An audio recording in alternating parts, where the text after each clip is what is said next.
Owie, owie, owie. Hör mal. Agent! Au, jou malhond. I like to show you that I want money. Bruh. Sorry? Hello. Hi everybody, I'm Michelle And I'm Jody. and welcome to your podcast. This is the bi-weekly podcast, that means every 2 weeks, where we unpack and tease out many of the issues in South Africa that we don't understand or simply just don't talk about. So not necessarily news at all, actually. Is this episode 9? I was literally about to ask what episode is this? Every single episode we ask each other. And we have less than 10. Like, what is going on? It should not be this hard. I'm To very keep track. And every single episode we say to each other, I am so proud of us. Can you believe it? I think it is episode 9. We can't even count Let me just check. until 9. Okay. No, this is episode 9. The last one was episode 8. I can't believe it. Wow. What a wow. For the 10th episode, should we do something special like read? Harry Potter? Yes. I'm joking. Like we should read some thoughts that people have sent us. Send us your favorite episode so far. Like send us a voice note with the thing that you learned from the podcast that you blew your mind the most. Good idea. Yeah. And send us a voice note and then we'll put it in. On Instagram, in our DMs, you can send voice notes. You can Instagram us, you can slide into our DMs, and you can also email us at yourpodcast21@gmail.com. and you can follow us on Instagram at Your podcast. and you can follow us on Twitter at Your podcast. Your is spelled YOH, you guys. And also we're on Facebook. Same name. Same name. It's the same name. But I do have a special request for the people who follow the show. I would like everyone, if you like the show and you think it's good, can you please, whatever app you're using to listen, can you rate the podcast and leave a review? It is actually possible to do on Spotify. I didn't know that Yeah. until the other day. It's a thing. So please review the pod on Apple Podcasts. That would also help us a lot to let more people find the show. Please. Okay, thank you. Bye. Bye. Okay, moving on to the next segment of the podcast that we call Things That Actually Happened. Oh, yeah. The last 2 weeks were actually quite hectic. In South Africa, our land. Yeah. So one thing happened 2 weeks ago, and I don't know if we spoke about this on the podcast. If you talk about how the government wants to increase the license fees and the road pricing fees to cut down on car use. This spurned a big conversation on Twitter where the people were like, Okay, but... First of all, no, we didn't talk about it. Secondly, I didn't even see this. I saw this all over. People were like, the government considers using, they're going to raise the fees of using the roads. That is so unbelievably... And then the quote tweets were like, why don't you just make the trains more accessible? Why don't you fix public transport first? And then, this seems completely backwards. You go in the wrong way around. Just like our good friend Victor said in the last episode, every time you think you know what this government is doing, they go the other way.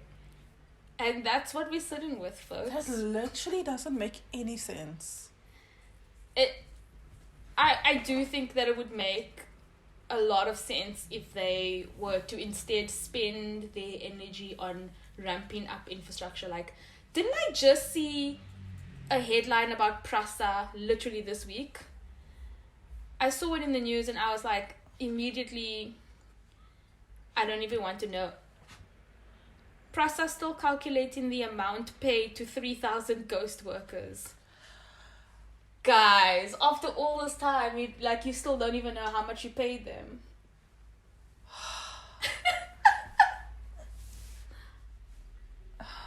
It's not that hard. Anyway. I really feel like it's not that hard.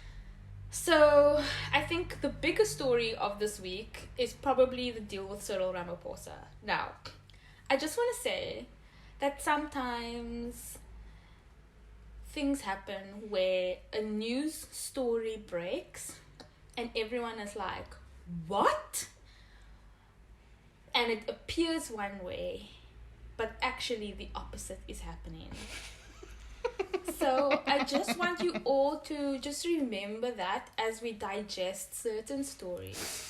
Let's think about the landscape that we are working with. Yeah.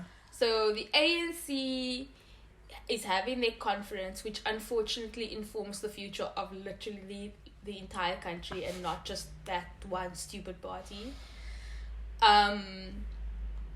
So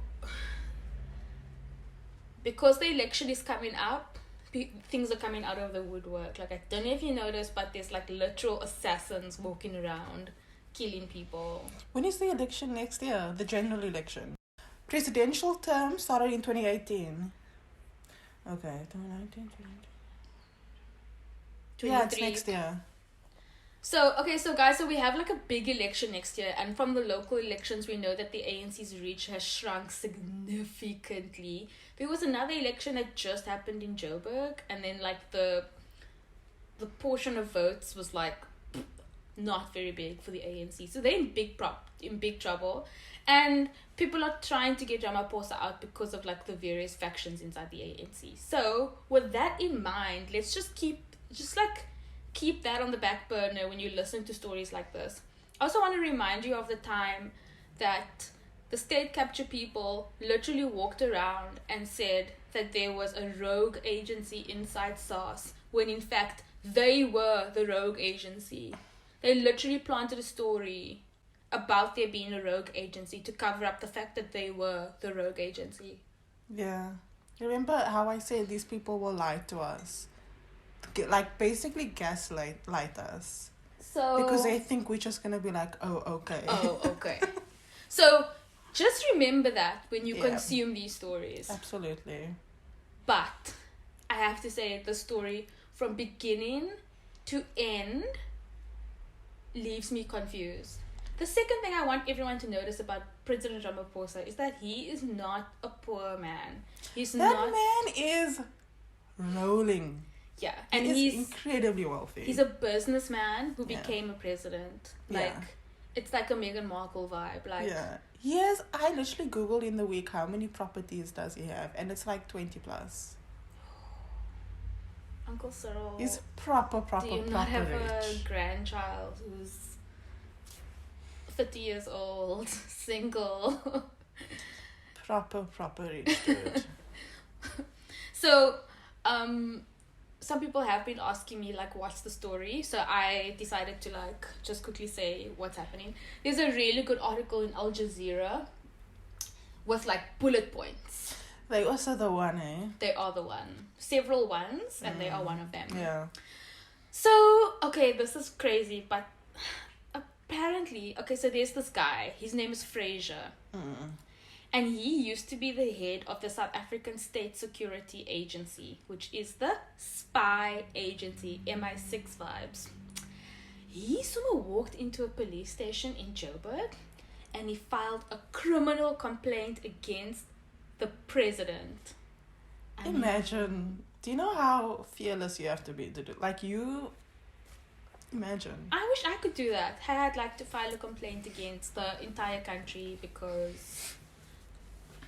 Anyway, so he filed a complaint and accused Ramaphosa of kidnapping, bribery, money laundering, and concealing a crime. And this is all in relation to a theft of $4 million from his farm. And the farm is like in the outskirts of Limpopo. And it's called Pala Pala. Okay, so this guy walked in here, but he had photographs, documents, and CCTV footage of the theft. So his main claim is that the president covered up the fact that this theft happened. Yeah. So the thievery in question is the housekeeper apparently discovered this stash of money. And it was apparently hidden in different pieces of furniture.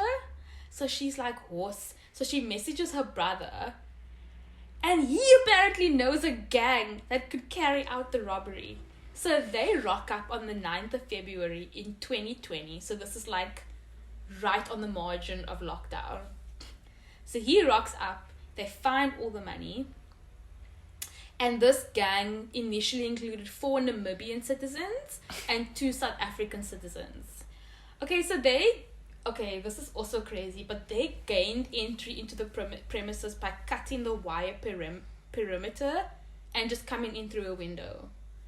Sir, Mr. President, how is your farm that easily accessible that you can just walk in? Yeah.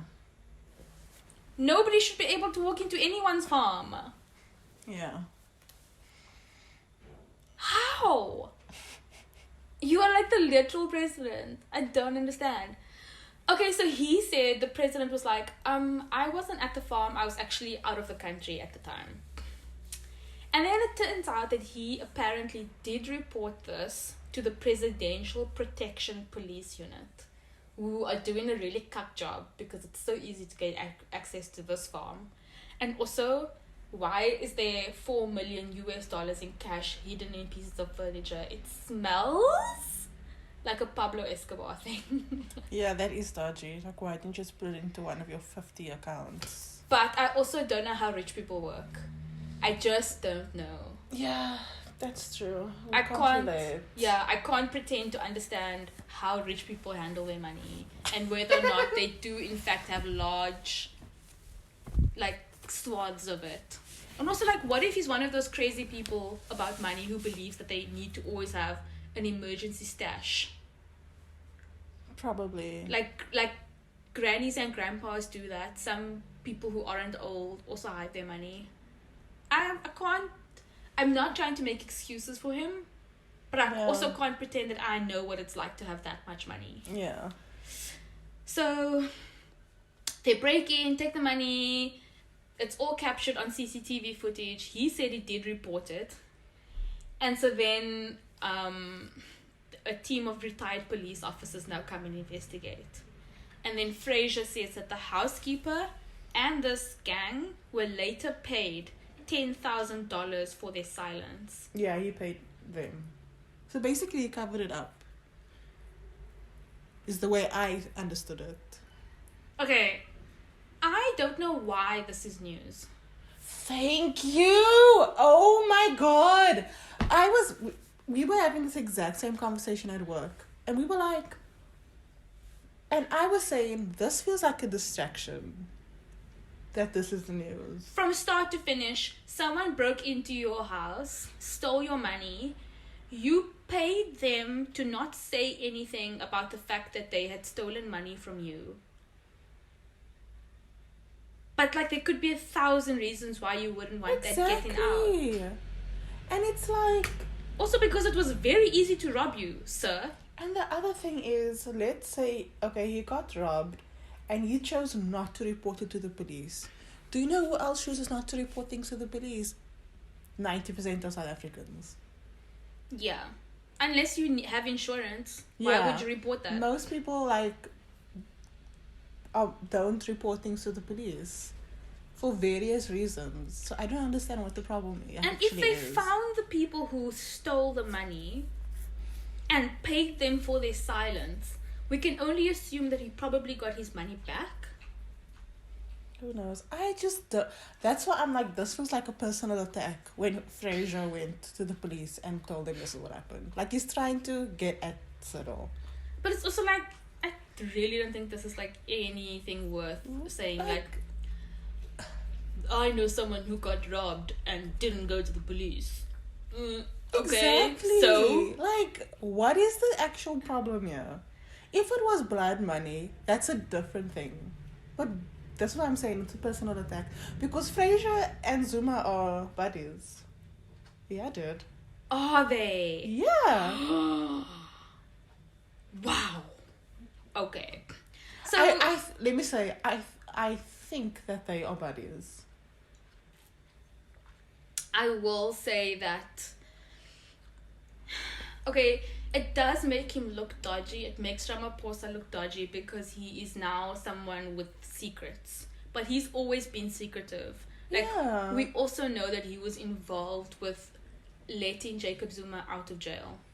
Yeah, and it's just like, this doesn't seem to be out of the list of things we should be concerned about. I don't think this is one of them. This is very low in the list of priorities.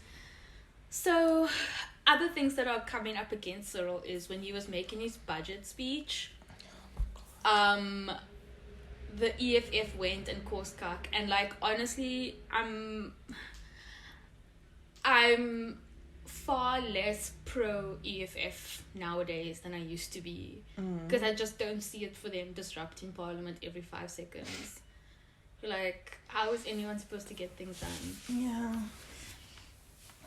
The last story that I have is not really... Oh, I want to talk about the national shutdown, but that didn't happen because they went to like the taxi association, the bus people, and they were all like, no, we don't want to have a list for a shutdown. It didn't have like widespread support. But I also think like it's ANC conference coming up. These bodies are invested in other parties, and if the ANC doesn't want a national shutdown ahead of their conference, then they will not have one. So I just think that's something to think about. So one thing I've been thinking about is I've seen lots of like shootings, South African shootings on the news recently. Like, remember that guy who like shot people in the hospital and then turned out that he was a criminal and he was trying to escape justice, and then the nurse talked him down? Yeah. And then like we've just been getting a lot of news alerts about people being shot, and I just feel like I'm confused about why this is popping up in our news feed so much recently. Okay. I feel like you want to say more. Say it. I'm just feeling like, and I think that like we do this a lot. Like, we identify an American issue and then we're like, I wonder if this is a thing in South Africa. And then we look at it and we're like, oh, it is a thing, but it's not the same thing. Yeah. Like, I think gun violence in South Africa and gun violence in America is not the same issue. And so us putting a lot of energy into like, and I mean, this is like a live story. Like, it's on News 24. It's like, breaking news. Teen 17 shot dead in Cape Town. Okay. And then you read the story and it's like gang violence. Like, yes, that is important that we talk about it. But the way that it's been framed is like, it's very sensational. Mm-hmm. And yeah, like, gang violence and gun ownership is such an old story. Like, it's so old. Yeah. I just think I'm curious about the way that like this is being framed, is all I'm saying. Okay, I hear you. I need to figure out my thoughts, but I hear you. But I do want to say that in like the last few 2-3 months, there has been a number of like mass shootings in South Africa, which is relatively uncommon. So I think... But But do you I think it's a mean- new phenomenon? No, Or it's not do a you new think- phenomenon. Or do you think it's something that's gaining attention because it's been happening overseas? I don't know if that's a connection. I don't know if people are reporting, because there was like a mass shooting in Kairicha where 6 people were killed. Like, that is something that I think should be on the news. I saw that. And I don't know. Maybe mass shootings and gun violence is more in our minds because of America. But it's irritating that things only come to the fore if it's an issue overseas, when in fact this has been an issue for a long time. Like, yeah, but I'm saying that I don't necessarily think that is a strong a major connection. what do you mean, America and South Africa? Yeah, I think that mass shootings in South Africa will be on the news even if it wasn't happening in America. No, but this is not mass shootings. This is any shooting. This is one person shot dead. Now it's a live story. Or like this guy who was shot in Tashes. That's a whole story. Like anytime anyone is getting shot, it's a story. Yeah. Like that paints a different picture. But like, what if you were to do the same thing, like anytime a train is delayed by more than an hour? What if you made that your agenda? Then that would dominate the news cycle. Yeah. Like, why are you picking this particular thing? Probably because it gets lots of clicks. I'm just annoyed. I'm very irritated. Oh, this also happened, and now we really need to be done with the segment. But the Guptas were arrested in Dubai. Yeah, that was the other thing. But whether or not they will actually face justice is a different issue. So I was listening to a Sunday Times podcast, and it's like maybe once a week, and it's only like 20 or 30 minutes long. And they were talking about whether or not the Guptas are actually going to face justice, and they were saying that they are being held in Dubai, but they obviously have their own lawyers who have various like tools at their disposal.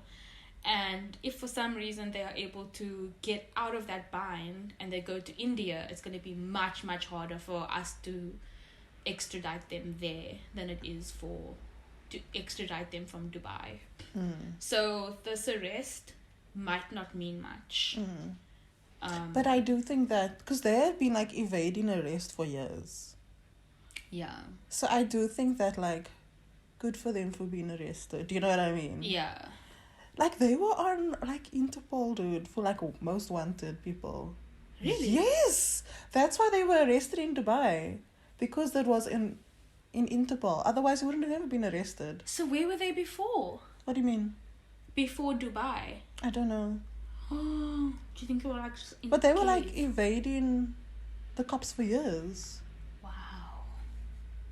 Yeah. That's why they were able to get arrested in another country and not in South Africa. It must be so junk to be evading arrest. If I were evading arrest, I wouldn't know what to do with myself. I would live in a cave.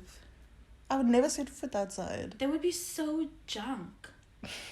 Like, who's Netflix? Like, how do you access like anything if you are meant to be in jail?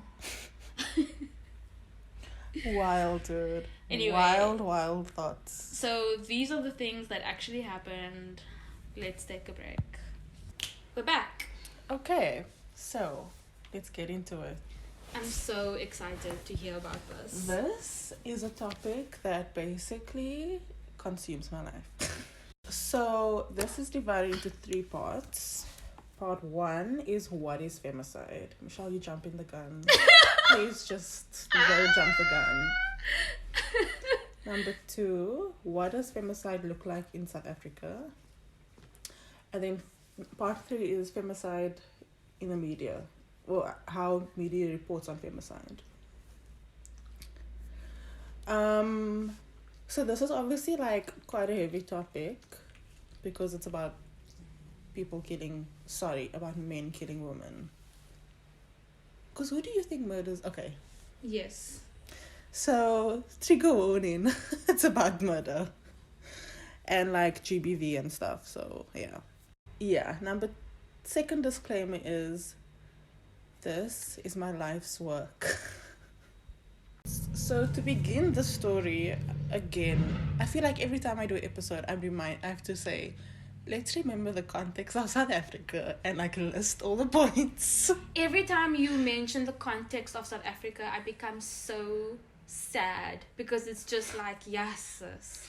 So let's refresh all of our memories to consider, like, to remind ourselves that our middle class lives is not what South Africa is. Guys, please remember this.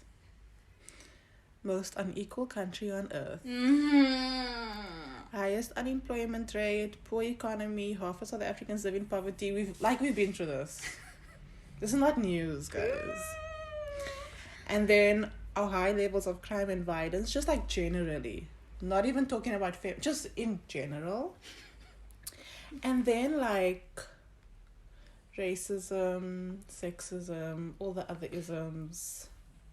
And one thing that we forget about South Africa is that we are a conservative country. Like, we are like pockets of woke people, but that's not what 60 million of South Africans are like. It's so true, and it's so frustrating when you have a conversation with someone and you realize how many conservative people they are. Like, it's like the majority of South Africans are conservative, and what comes with that? Patriarchy. So South African society is patriarchal and conservative, like full stop. It's just us pockets of exceptions. ugh, so uncool. So just like remember that, like, we are not a progressive country at all. Wow. And Twitter will make you think otherwise. Yes, Twitter will really Like, make you think that like we this are is so what lit. Annoys me so much about Twitter. Like, we are a population of 60 million, and how many people do you think are actually on Twitter of that? I don't know. Exactly, tiny, probably not even 10%. So it's not a reflection of South Africa.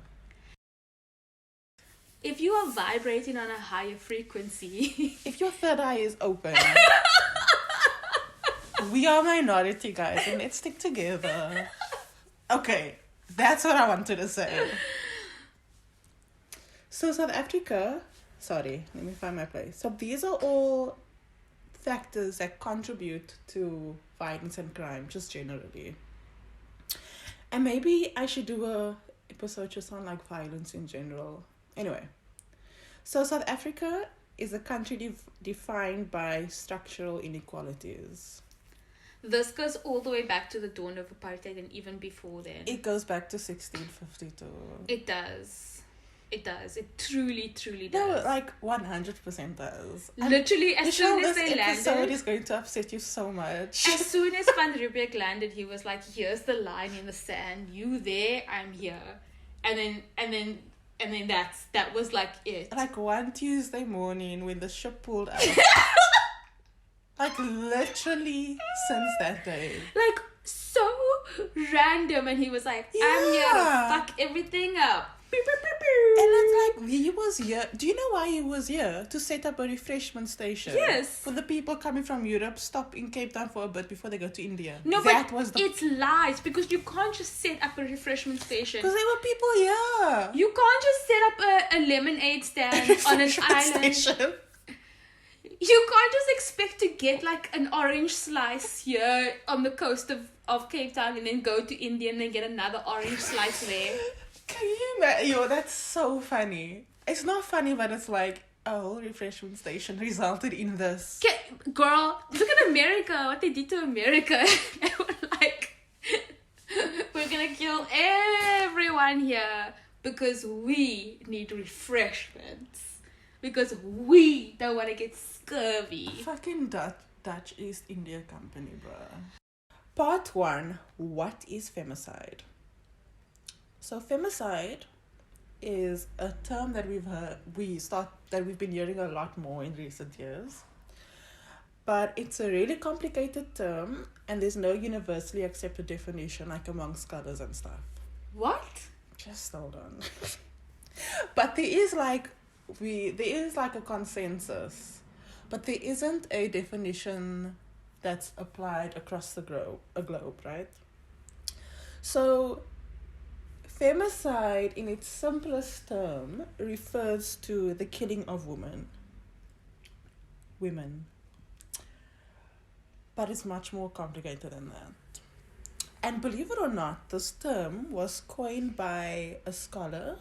Her name was Diana Russell, and she's actually South African. And she did it because the term homicide refers to the killing of like a person.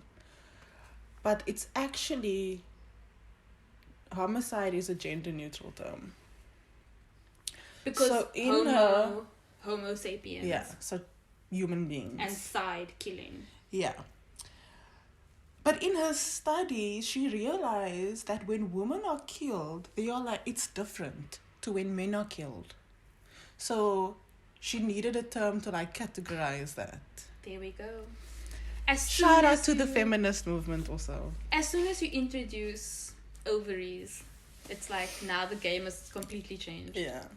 Also, this episode takes a major feminist approach. If you have a problem with that, you shouldn't even be on this podcast. If you're not a feminist, then why are you listening to this podcast? Why are you listening to this? It's literally two girls. Or two people who identify as women. Okay, so she was like, yo, we need a different term to talk about the killing of women. So she came up with femicide. And since then, like, the term has evolved the way that terms do. And now it has come to refer to it indicates, sorry, that sentence was completely wrong. The term has evolved to refer to the killing of women, but other scholars think that that is also too simplistic. So, but this is what academics do. They just debate definitions all the time. It's not that deep. That's all that scholars do. They just argue with each other in papers. Anyway. That is literally what academia is. Yeah, that's it. So, feminist scholars said, okay, we agree with the definition of... We agree that femicide should be named, but it needs to be understood as a continuation of violence against women more generally. And femicide needs to be situated in the context of patriarchy. So, regardless of the debate, the academic debate around the definition, the central idea is that femicide is located within the broader context of patriarchy and gender inequality. So it's best to think about femicide as an umbrella term because you get different forms of femicide. So think of femicide just like umbrella term. So you get a lot of different kinds of femicide. I'll just mention a few. You get intimate femicide, which is when a woman is killed by an intimate male partner.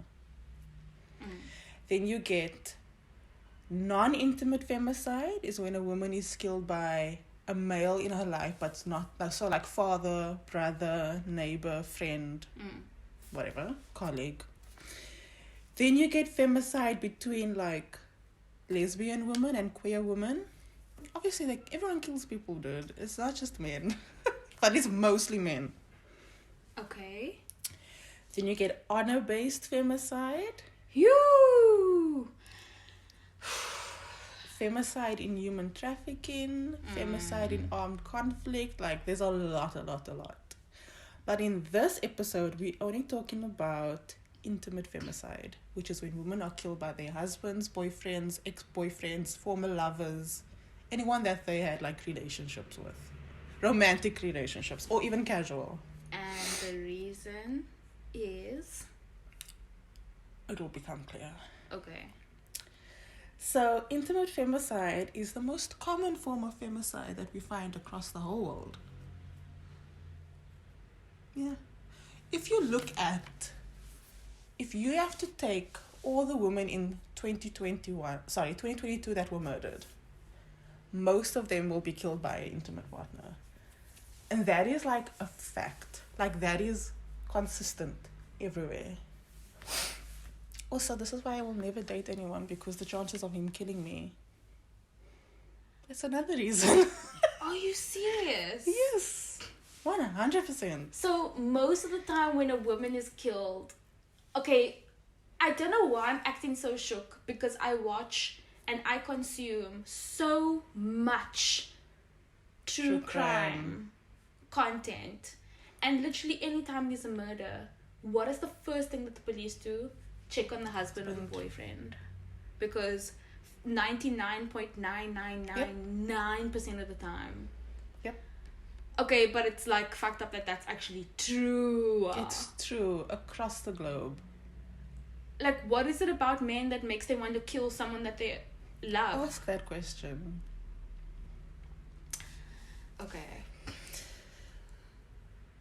So, yeah, we're talking about this kind of femicide. The one that you see in like Netflix documentaries and stuff.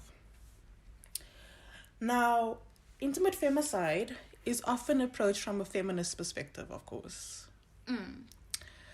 And a lot of what we know about violence against women, about GBV, is attributed to the work of feminist scholars, like in the 80s, 90s, 70s. So shout out to y'all. Because y'all actually did the Lord's work. It's like the real heydays of feminist theory. Exactly. But sometimes feminist theory isn't enough. We need more than just feminist theory. Because historically, how do I phrase this? Historically, a mainstream feminist theory was developed by white women. Yes. So you need the intersectionality. Thank you very much. And that's literally the next sentence. And this is why intersectionality is important. Intersectionality is important. Is key. So especially in South Africa, where there are black people, white people, colored people, feminist theory is not enough, because how do we add race to the analysis? So that's why we need intersectionality.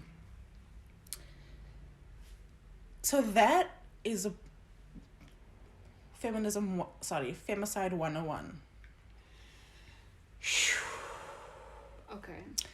Part 2. It's making me look like weddings really hit different now. Anytime a woman gets married, I'm like, so that's the murder weapon right there. Exactly. It's not gonna happen. I am just like, no ways. Maybe it's because I know all of this where I'm like, nah, dude. Is that why you against marriage? Because you're just gonna like find yourself a murderer, basically. Basically, yes.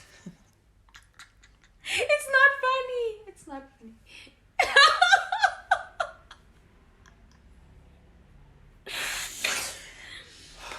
I just want to say, laughing is a trauma response. I was literally just about to say, we are not laughing at this because we think murder is funny. It's not funny, but like, and for me, laughing is one of my biggest trauma responses. Because I also grew up in a colored neighborhood with colored parents who will not show affection, but they will laugh at you. They will make fun of you. So, I feel like our listeners of color can relate to this. Yeah. And they understand why we're laughing. Okay. So now we kind of have an idea of what femicide is. But so let's look at it in South Africa specifically. And we are talking about intimate femicide. So if we want to look at the number of victims, the number of femicide victims in South Africa comes from 3 studies. And this is like, I can't even tell you how many times I've read these papers. It's like influential studies. So the first study was conducted by Abrams and colleagues from the Medical Research Council. And they have conducted 3 national femicide studies. Is that SAMRC? Yeah. Okay. So are they looking at the amount of femicide victims? So, okay, yeah. So let me explain. So they conducted studies in 1999, 2009, and 2017. And they looked at how many women were killed in South Africa in 1999, 2009, and 2017. And then they will like break it down. So then, and to do that is like a complicated methodology because you need to like access these documents. So then they look at how many women were murdered in South Africa in 1999, How many of them were killed by intimate partners? How many of them were killed by non-intimate partners? La la la la la la. And how many of them we just don't know because police because are they not are doing their jobs. unknowns. But it's not only the... Okay, yeah. Shaking my head.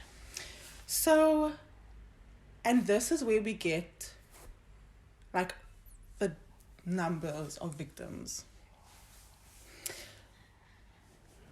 So, this is so bad, dude. So you're saying to me, you are saying to me that the number of femicide victims is not a number that the police is putting out? No, it's not that they just, that's not publicly available, but they've got that information. It's just not publicly available. Wow, okay. That's rude. Yeah. However, since I can't remember the year, but like maybe since last year or the year before, they have been releasing their annual crime stats, but they also release it once every quarter. And in the quarterly crime stats, like the one it was released like 2 weeks ago, they murder victims for this quarter, la la la la la, and then they actually show the domestic violence victims and they break that down according to gender. So you can see it. Wow. Which is actually, that's a really good thing that the SAPS is doing. So, well done for that. Okay, so I'll describe the stats for 1999, 2009, and 2017. In 1999, there were 3,797 female homicides in South Africa.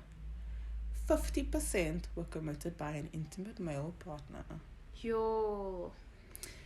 Then they did the follow-up study a decade later, in 2009. In that study, it was like 47% murdered by... So a little bit less. But still most killed by a male partner. Almost half. Now, the other thing they do in the study is they compare our rate of femicide to the rest of the world. So we can actually see, compared to other countries, where we are. So despite the decline from 1999 to 2009, this rate was still disproportionately high compared to the rest of the world. Really? Disproportionately, bruh. To the point where our femicide rate is 6 times more than the global average. What? Yeah. Wait. There are other countries who are like really going through it right now, and they are not seeing nearly as many numbers as we are. Nope. We have like one of the highest rates of femicide in the world, dude.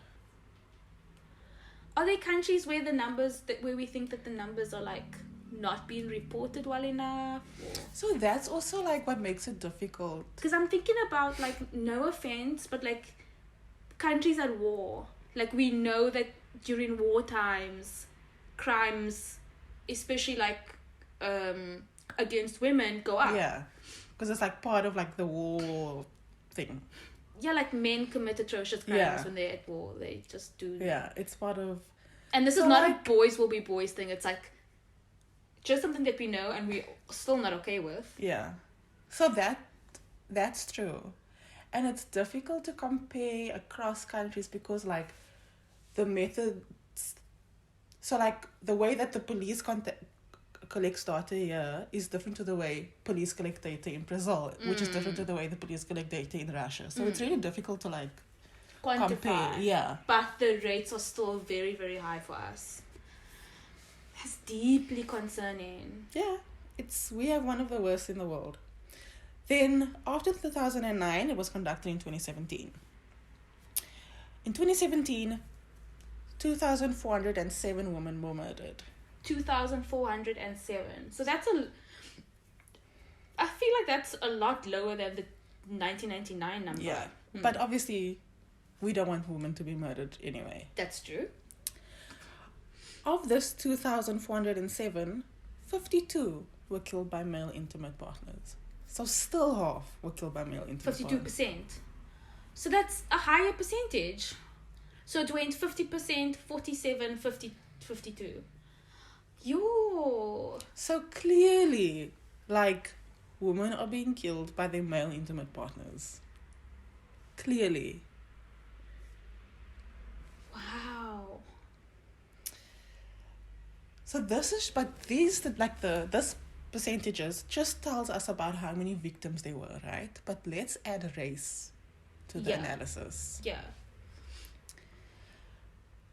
And in their initial 1999 study, colored women had the highest rate of victimization.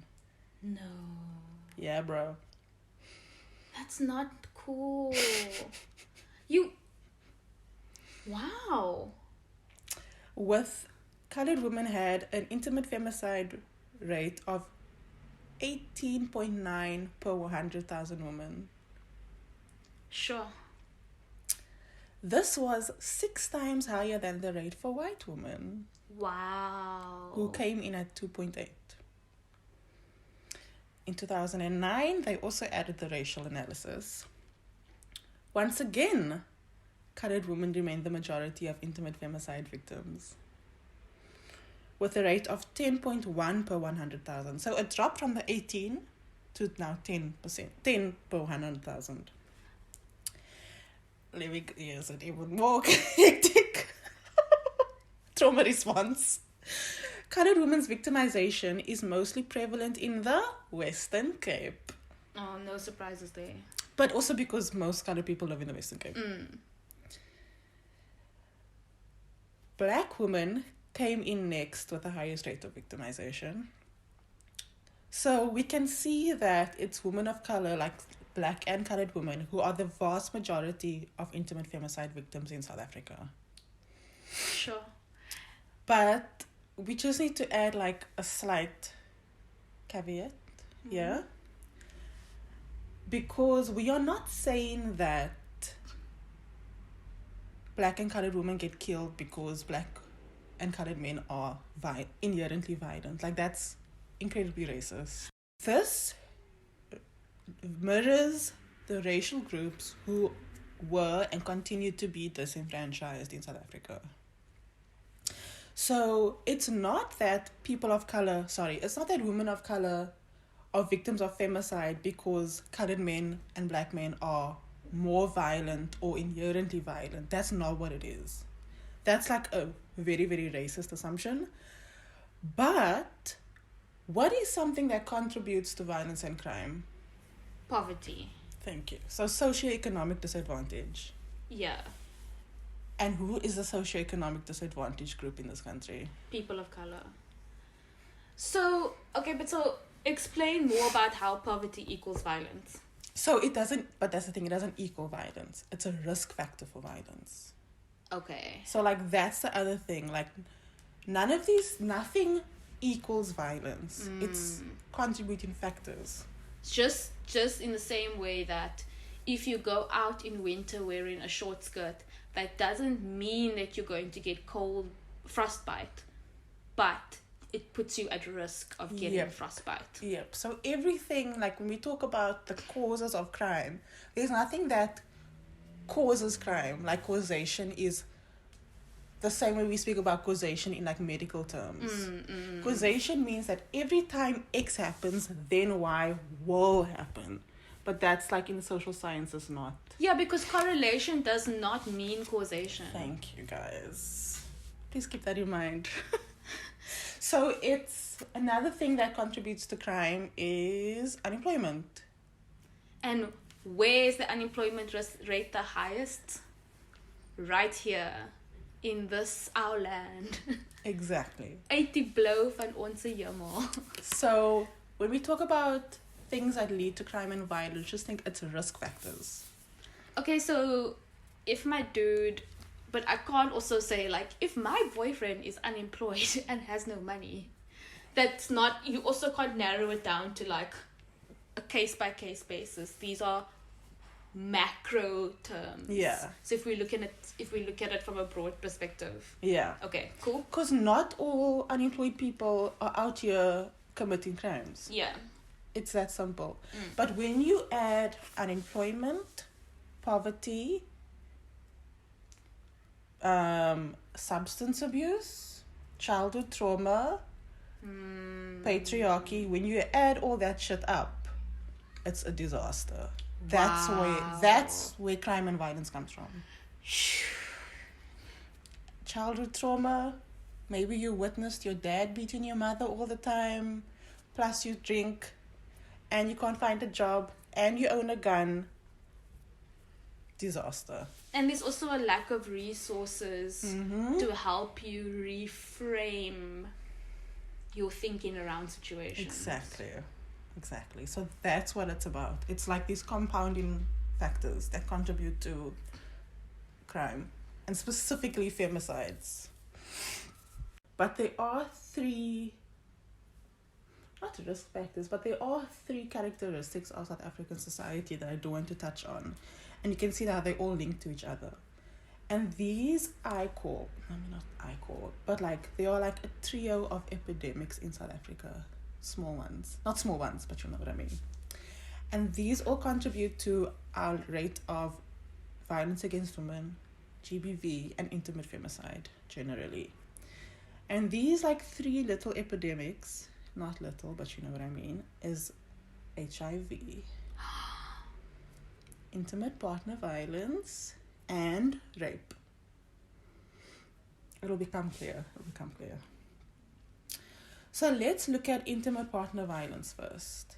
Okay. Which is violence between intimate partners. So Okay. people who are in relationships with each other.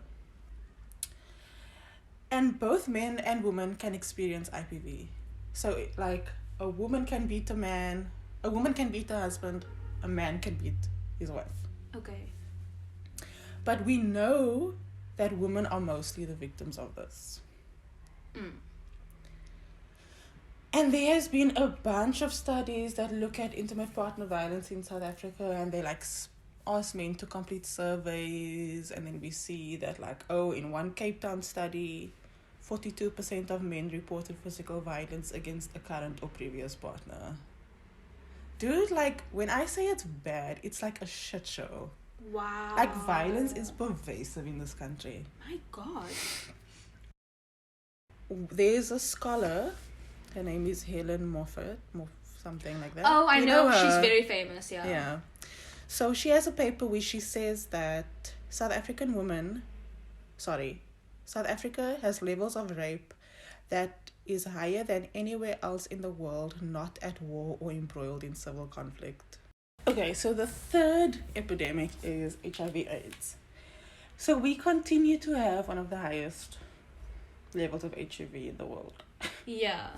Although we have done a lot to control it a lot. Yes. So well done, Department of Health. But yeah, it's quite scary. Yeah. So in 2020, still more than 10% of the population has it. And HIV/AIDS is an exceptionally gendered epidemic. So research indicates, and we know this, that women are biologically more vulnerable than men to get AIDS. But also put this in the context of gender inequality, put this in the context of rape, put this in the context of coercion. It's not great. So think about like behaviors, like toxic masculinity behaviors that increases women's risk of infection of AIDS. Like literally like, okay, I'll explain more. So think about patriarchal beliefs about women's roles in relationships. So a patriarchal belief is like, I need to cook for my husband and keep the house clean. And I'm also responsible for child rearing and making him happy. Like that. Yeah. And also, in the context of like conservative patriarchal beliefs, men can just do what they want. So you can be married, but you can be having multiple partners outside your marriage that your wife doesn't know about. But women, even forbid you even look at another man. Those same standards don't apply. Yeah. So especially with regards to like, in terms of what is appropriate masculine and feminine behavior in terms of like the context of sexual relations. Or like appropriate sexual behaviors, like women are supposed to be, yes, covered up, don't even look at another man, but men can do what they all want, bruh. Yeah. So studies have found that men are permitted to have multiple partners with no consequence. They do not disclose their marital status to other partners that they're hooking up with. And they fail to disclose their HIV status. To any of the women to that they're anyone. with.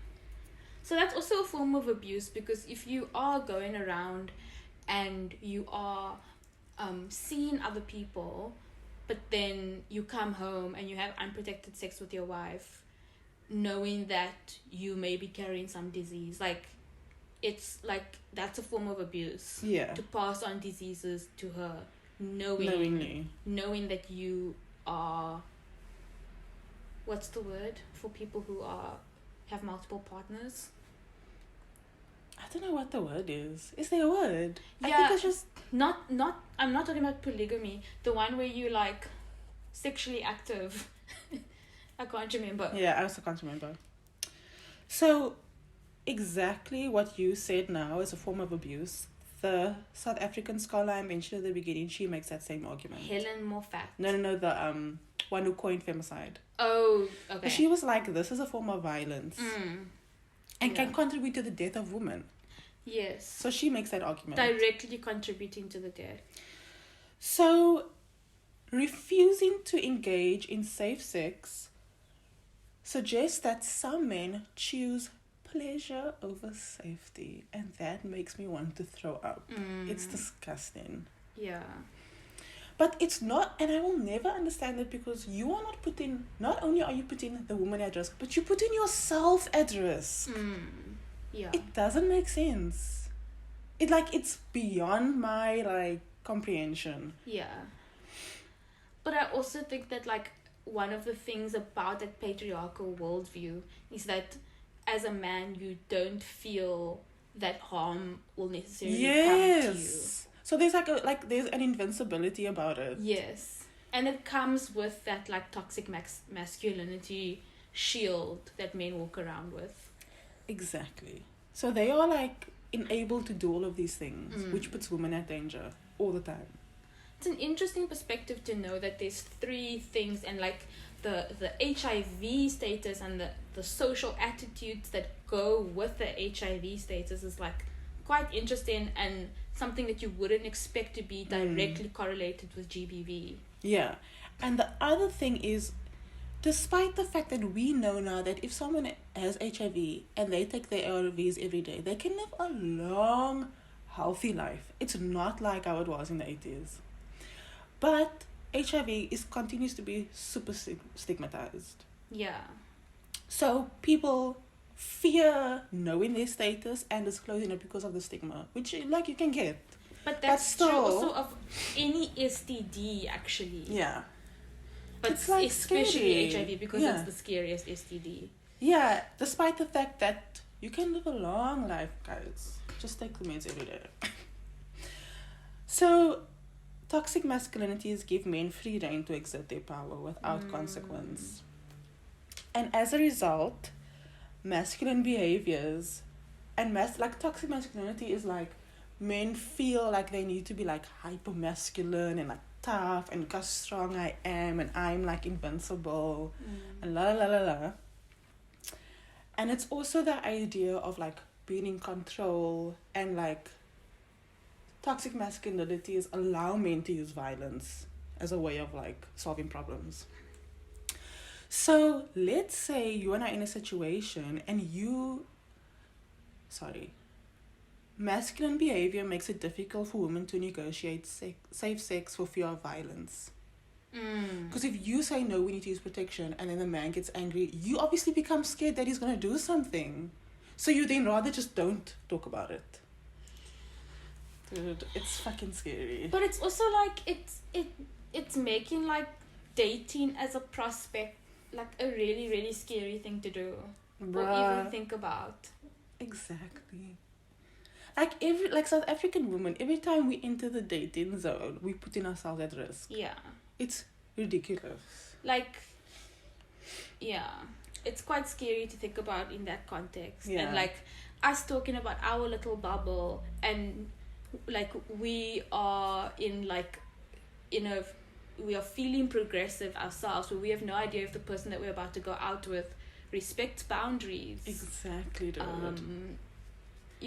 Engages in safe sex, blah blah blah. And sometimes you'll feel like they are on the same page with you, but then you'll get like, you have to watch out for underhand compliments. Exactly. Like, it's... One time I went on a date and the guy was like, I like the way that you dressed because you're like really covered up, and I don't like women who go to bars who like are basically wearing nothing. I'm not there for them. I was like, my dude, you're not getting any brownie points from that comment. Exactly. Like, they think we're supposed to be impressed by that statement. Like, I'm dressed conservatively because it's cold and I don't really think much about this first date anyway. I think we should have a whole Men Not Trash episode. This is the Men Not Trash episode. You're right.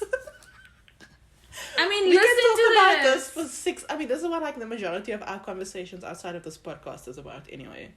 But this is like, okay, so there's 3 things that are leading to this, and like we still don't know what makes it so uniquely powerful in South Africa specifically. Do you think it's because like women aren't vocal enough about, like, I can't even say that it's a problem of women. Like, I can't even say that it's our fault. No, it's not our fault, dude. It's not. And I'm also tired of the messaging always being around, and like I think slowly, like, when it's like GBV Awareness Month in South Africa, very slowly the conversation around that in media is starting to like pivot away from how to stay safe as a woman and more into like the arena of like how to not be a dick. Like, just don't be a dick when you're out. Yeah, like, it's not that hard. Yeah. But apparently it is. Okay. Now, in keeping with we are conservative, patriarchal, a lot of women are still financially dependent on men. So add that to the analysis. That just gave me heart palpitations. I saw like, you were like, fuck. So now, if you are financially reliant on your husband, boyfriend, whatever, requesting safe sex may limit your access to money. So money the man being in control of money becomes a weapon. Yeah. So do you see how all this is just like, it's all related and it's so complicated, but this all is like a breeding ground for the factors that can create femicide. Okay, so we can see how these 3 epidemics creates a unique landscape for South African women, and how they have to like navigate all of these things makes it really dangerous for South African women. And these factors, rape, IPV, HIV, AIDS, do not affect men in the same way. That is a key. It affects men, but not in this. The dynamics are not the same. Do you think that's also a cultural thing where, in the same way that men are conservative to the point of asserting their dominance over women then take on the role of being submissive? Yes. In that way. 100%. Because like patriarchy, I feel like this is going to come like too like abstract and theoretical, but it's fine. So like when we look at the way that patriarchy tells men to behave, women's behavior is constructed in opposition to that. So men must be protectors, breadwinners, but women are supposed to be submissive, obedient, to allow men to do that. So, yeah, so men are not affected in the same way. So this unique socio-political context places women in an extremely vulnerable position as they try to stay safe and navigate IPV, rape, AIDS, violence, abuse, GBV. Okay. Part 3. We need a debrief after this. So depressing. Part 3. So the media and femicide. Now, you are a incredible journalist, so you're gonna know all the theory I'm gonna cover first. Please do not call me an incredible journalist. I don't know how much journalism I actually do. Okay, writer. But you will know like this theory in the beginning, but important to talk about. So, we all know the media is quite influential. Yeah. Most powerful thing in the world. I was just talking about the agenda setting earlier, like how they've decided that they're going to put guns and gun violence at the top of the agenda for some reason. So when you were talking about the framing, I was like, because I talk about the framing now. Okay. Okay. I'm sorry. Look at our two worlds intersecting. Oh my gosh. Okay.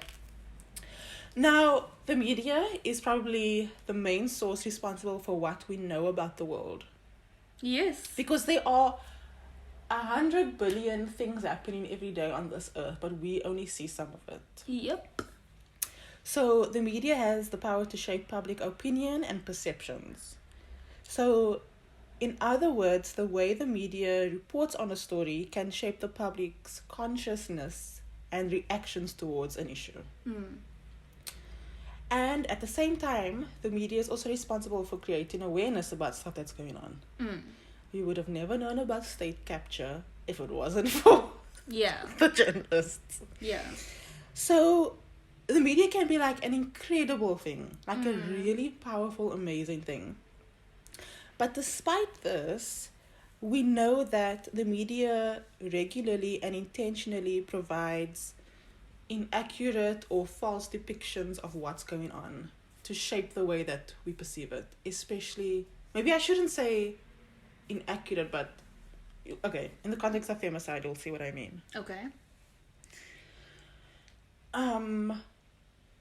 So remember I mentioned that in like 1999 there were 3,000 something femicide victims. Yes. But we don't see news stories about every 3,000 something victims. Of course not. So we only see a few. So Yeah. how do they choose what to report on? So there is like a rubric that journalists are meant to use when deciding if a story is newsworthy. It's like one of the first things that they teach you in journalism school. Like, is this in the public interest? Is this novel meaning like something that's extraordinary, like doesn't really happen, hasn't happened before. Like that's why I pointed out this like one man shot. Like, why is this a story? Like, what is it about like the rubric that fits the bill? And sometimes it doesn't fit the bill, but it makes it onto the news because someone has decided that it needs to be there. Okay.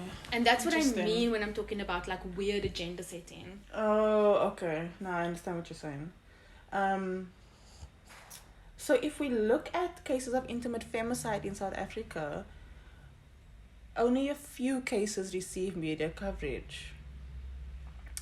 And like you just said, this is influenced by like public, I'm just saying I had all of this, and like political alliances, Yes. and like newsroom culture, and which stories will drive sales. No, it's shameful, but it's true. It's true. And I just want to take this moment to absolutely like express my disdain for certain news sites. News 24, fuck you for putting up a pay gate behind some of your most important stories.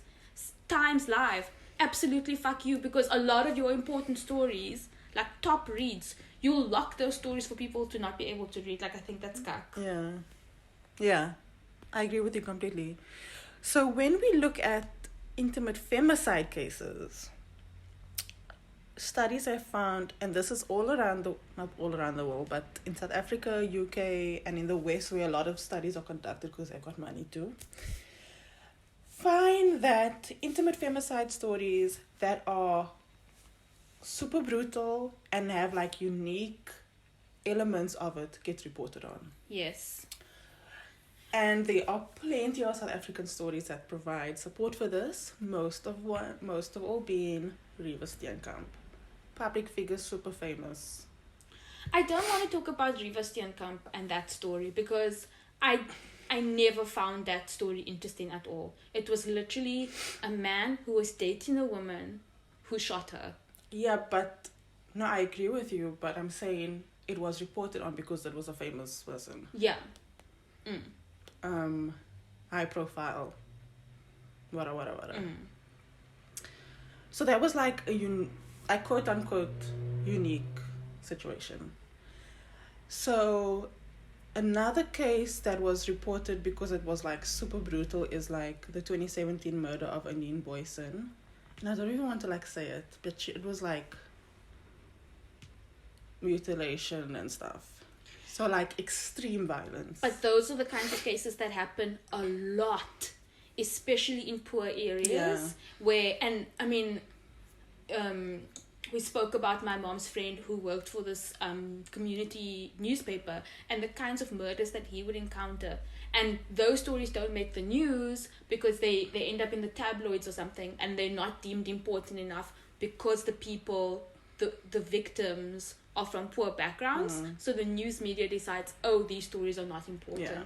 And then I'm still busy because the same thing will happen in serial killer cases where this serial killer will get away with murder for years and years and years, and his crimes will be rape based and violence against women in specific based, which makes it a gender-based violence case. And he'll murder women for years and years and years and years and years, mutilate them, do unspeakable harm to them, but because these women are from poorer areas, it just doesn't make the news. And there's thousands of cases like that and in this also, country. when sex workers are killed, never. And because how can a woman be doing that? And it's not okay that those kinds of stories are not reported. Yeah. Like, it's simply not okay that the news only sees crimes committed against white women as important enough. And it's like white women, and if they are like pretty, conventionally attractive, they've got a good job. Yeah.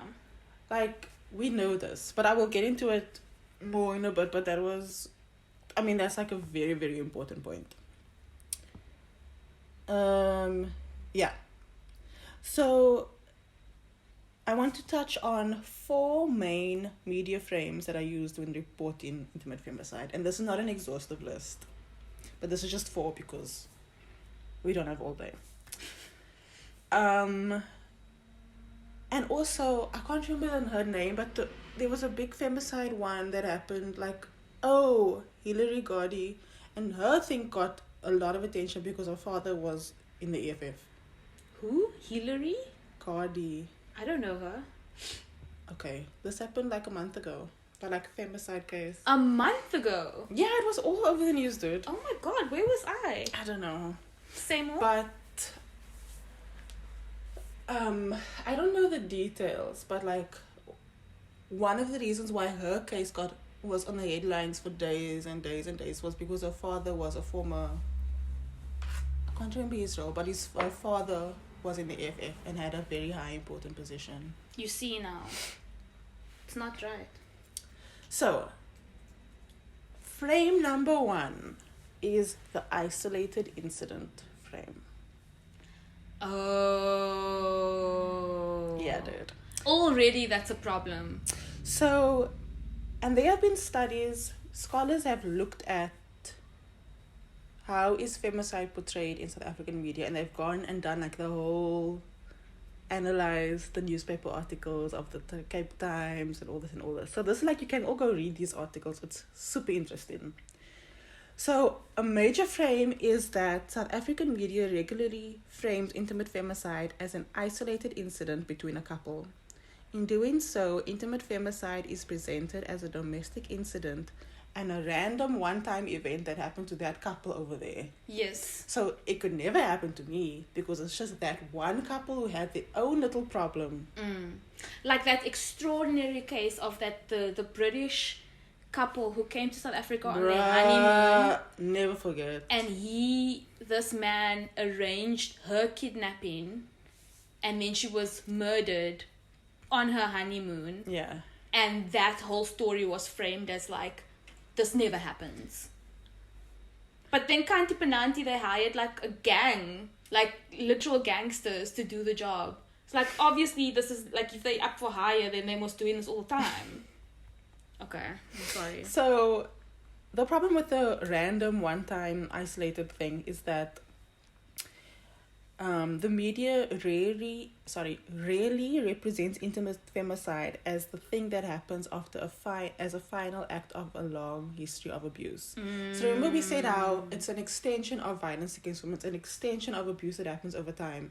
No one gets killed out of nowhere, especially women. It's the guy has been abusive the whole time. Yeah. Like, I can guarantee you. Like every single time. Like anytime there's a news story about a man killing his partner, the news is never like, the rate of violence between intimate partners is very high in South Africa. Like, they'll never frame it in that way. They'll always be like, yo, this guy just like straight up killed his wife for no reason, bro. Like, yeah, no. so this creates the impression that intimate femicide is unrelated to violence against women. It's not in the context of GBV. It's so then the public thinks that this is not even something that is a worry. It's just that random couple had their own problems. It's not seen as a structural problem that exists in gender inequality. Wow, you blow my mind, eh? This is like quite a new frame for me to like. It's wild, bro. Wow. So the media fails to contextualize femicide for what it is: systematic and a structural problem. In addition to this, so this warps the way that we understand femicide. And this representation doesn't even mention any of the risk factors that underpin this phenomenon. So they will never say, this guy has been abusing her, this guy... whatever other things contributed. Shouted at her the one time we went to lunch together. Yeah. Like, those details only ever come out during the court case, and then by that time it's so heavily disputed. Yeah. So the media really connects intimate femicide to gender inequality, patriarchy, toxic masculinities. And this is problematic because the media can use its power to influence and educate. If it wants to. If the powers that be want to.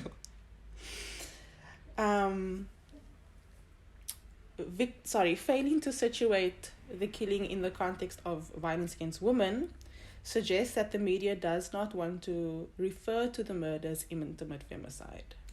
I also think that the media, especially South African media, because we are so conservative and because the South African media tries to present facts as factually and coldly as they can, the way that they like, because they present news like just like that, they just give it to you. Because of that, they obviously remove all of the other elements that would frame the story in that way. Yeah. And that's the same reason why when you read a story on what's happening with Cyril Ramaphosa, you're confused. It's the very same reason why. Because they refuse to give you all the context of it. Because that's not news, that's opinion. Yeah. So the failure to describe intimate femicide for what it is ignores the gendered nature of that. Frame number 2. The pathological perpetrator frame. Woo! How wild is this? It's crazy, bro. So, and this we find in South African media, but over the world also. So, studies have shown that South African media tends to pathologize perpetrators. They do this where we then gain sympathy for the perpetrator in order to absolve him. Yeah. So, a study was conducted looking at Cape Town newspapers. The study was so interesting, you must read it. Cape Town newspapers and how do they report on the perpetrators. And they found that the perpetrators were portrayed in 2 main ways. Either as pathological or struggling with personal problems that eventually resulted in a mental breakdown and the killing. So now we must be like, oh, shame, he had a mental breakdown and then killed his wife because he was struggling with money. Like, no. Yeah. No, guys. Yeah. And of course, focusing on the perpetrator means we totally ignore the victim. We don't even know who the woman is. We don't know anything about it. It's just like, oh, this poor man who was unemployed. Sure. Yeah. Or they are sometimes also depicted as so remorseful. Oscar. As a remorseful, defenseless partner who is in need of support. Mm-hmm. Then the newspapers overemphasizes the perpetrator's personal problems for us to gain sympathy. Oh, Yeah. shame. Poor, he was the na. Yeah, but you killed someone. I also think this doesn't necessarily influence the verdict because we don't have a jury system in this country. But it does influence the overall culture and how we view gender-based violence. Exactly. And that's the problem. Exactly. So they are sometimes portrayed as overwhelmed, the overburdened partner who was struggling to support his family, and in this moment of weakness, he just... Yeah. So then it creates the impression that men snap in the heat of the moment. And we know that femicide is not happening in the heat of the moment. It's a long-term pattern of abuse. But also, like, you can apply... So when we talk about crime in general, there's different reasons why people commit crime. Yeah. But to view it from that lens, specifically when we're talking about gender-based violence, is problematic. Yep. Because now we're not talking about any crime. We're talking about a specific crime that is a huge, sprawling issue in South Africa that needs to be addressed in a very specific way. Yeah. Also, they talk about, like, crimes of passion. All the time. That's also, like, you know... Yeah. In a heated moment, he just lost control and whatever. Frame number 3, and this is like probably the most upsetting one. The victim blaming frame. Yeah. So they will pathologize the perpetrator and then we feel sorry for him and that at the same time blame the victim. Yeah. It makes me think of a few cases where... Remember when women were being killed in the forest, like on the mountain, and everyone was like, don't go trail running. Yeah. Like, it's very dangerous to go trail running. It's like... I should be able to go fucking trail running. Anywhere. I should be able to run anywhere. Why is the mountain off limits? Because there's a boogeyman there. Why can't you go somewhere else? Anyway. It's very, very upsetting, dude. Yeah. So victim blaming is one of the most common medium frames in South Africa and across the world. And the media looks for anything about the woman's lifestyle or behavior that somehow warrants her abuse or death. And failing to acknowledge the complexity of femicide leaves the public questioning, why doesn't the woman just leave the man then? Yeah. Like, guys, we clearly have not progressed anywhere. Yeah. That's a mark of our conservatism. Yeah. That's a mark of, like, how... And that's, like, also what I was saying earlier on. Like, victim blaming is when you tell a woman, don't go for a run because you're going to get robbed. That, like, recognize that that's a form of victim blaming because you're putting the onus on the woman and not the perpetrator of the crime. Exactly. So when you talk to your friends and you say, hey baby, stay safe, like, hold your male friends accountable. Also be like, can you not be such a pervert? Yeah. And especially if the woman was having an affair, oh my word, then no, it's totally justified. So literally my next sentence is victim blaming places the onus on the woman. So when violence escalates, it becomes her fault for not saving herself. Yeah, all the time. And it also shifts the focus from the perpetrator onto the victim. And in doing so, it renders many of the factors underlying femicide invisible. We also see that victim blaming discourses are underpinned by patriarchal ideas about women's behavior. So like affairs or whatever. Or why wasn't she looking after her man properly? Whatever. It's just bad, bruh. It's bad. It's sad that like we can talk about how we feel about these things until the cows come home, but people in communities where this is happening in are not necessarily privy to what we are saying right now. Yeah, I agree with you. So in this way, in all the frames that have been mentioned, the media then further entrenches norms about further entrenches unequal gender relations or the gender hierarchy. The fourth frame, which you have mentioned, is the ideal victim frame. Say more.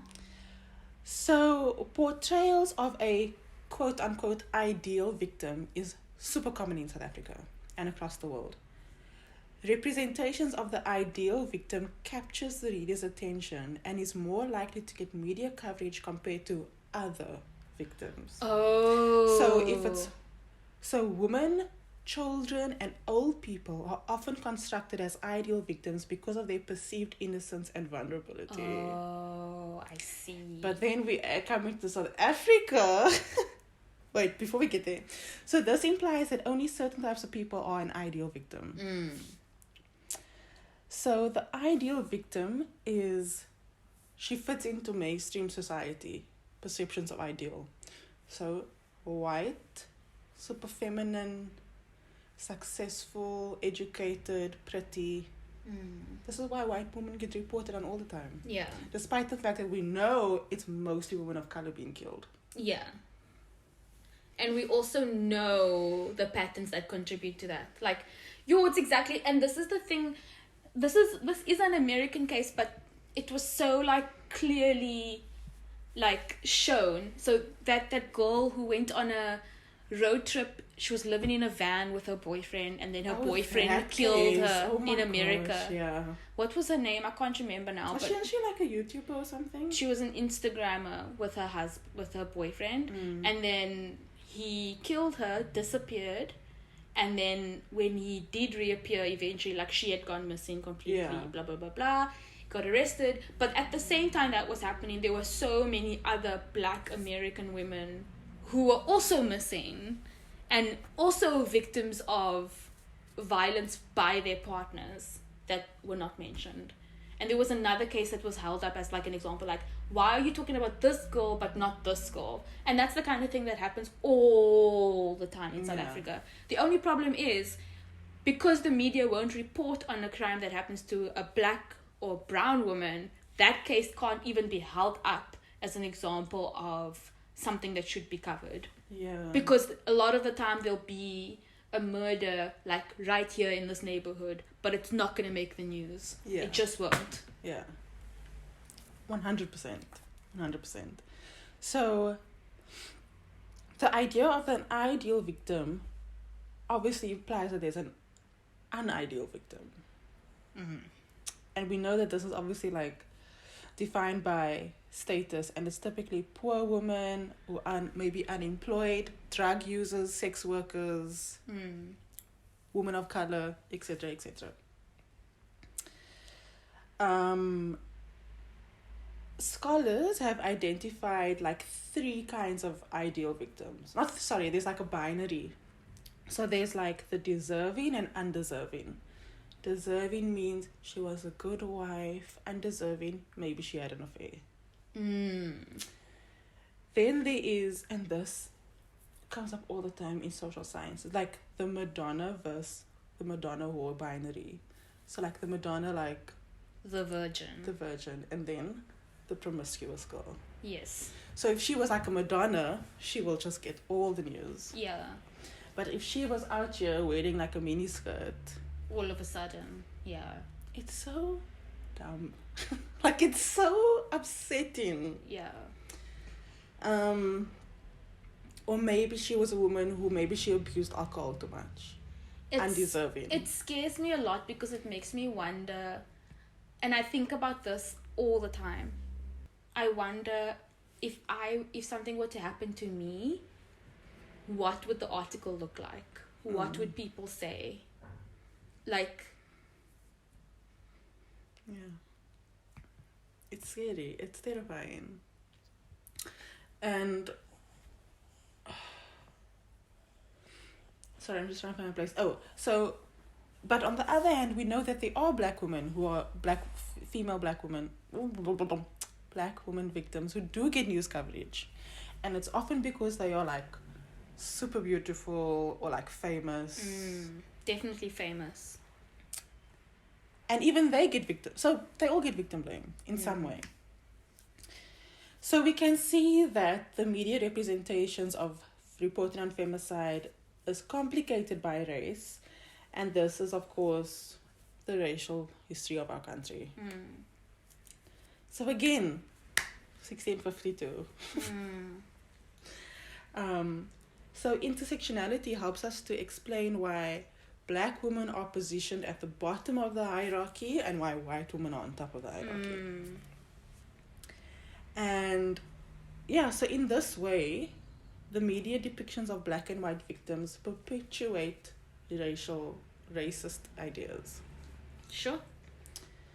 About femininity, and it maintains black women's marginalized status by presenting them in this manner. So it's a very long episode. So that was my end of part 3. So now what must we do? About what? Be more specific. Like, how do we make it so that we don't have the highest, that our rates of femicide are not 6 times higher than any other country? Well, there are multiple things that can be done. And I think maybe I should do another episode where I talk more about the risk factors. But can you say some stuff that needs to happen? Gun control. I will die on this hill forever. Do most women die from guns though? That's the second highest one. Oh. Which is still that's crazy. Sure. Also, I also want to say, you know how I feel about my gun issue? Yeah. Most women who are killed by guns, legal guns. Yeah. That's crazy. So it's the legal gun owner using his legal gun to kill his partner. And that's not what it's meant to be used for. You're not supposed to be obtaining a gun to kill your wife. No. That's not why you get a gun. No. So it's also a lot about the criminal justice system and actually holding perpetrators accountable. We need a functioning police organization. And also there needs to be how do I say this? Women need to be